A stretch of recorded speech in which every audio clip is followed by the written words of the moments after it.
So would you just be able to share an insight into how you're able to pay artists fairly and how the streaming service works off that model? Yeah. So most streaming services traditionally work on a basis of a user pays their subscription for a month, and then a percentage of that subscription is paid out to the record labels and the publishers. So the chunk that goes to the record labels, a chunk of that is then paid on to the artists, and the bit that goes to the publishers, a chunk of that is paid on to the composers, and that's how it works.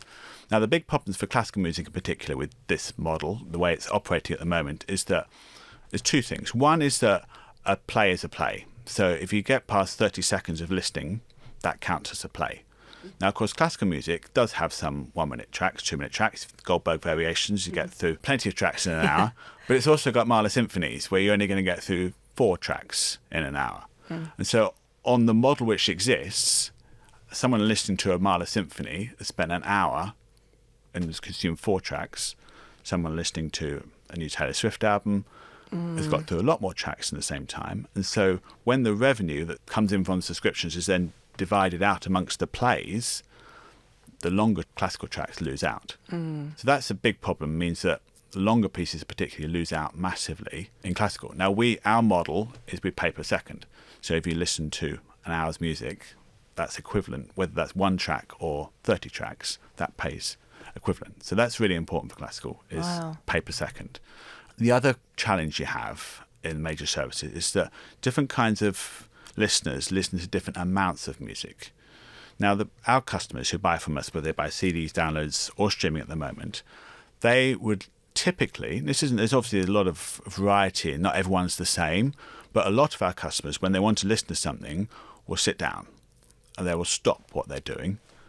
You can imagine it's more of the CD, you put it on and you listen to it. And if it's something, an opera or an intense symphony, you can't do anything else at the same time. You miss the point of what you're listening to. So because of that, a lot of our listeners will listen to maybe an hour's music a day. That's fine. In other genres, the typical streaming experience is wake up in the morning, Alexa, play me this, or Spotify playlists, whatever it is. And those people may typically get through 6, 8, 10 hours music a day. Now, again, because all the revenue is pooled before it's paid out to plays, it means that the classical person who's only listened to an hour is being diluted by the other genres. So because our service is classical only, or classical and jazz, but mainly classical, all our listeners only listen to classical. So their listening type is much more similar.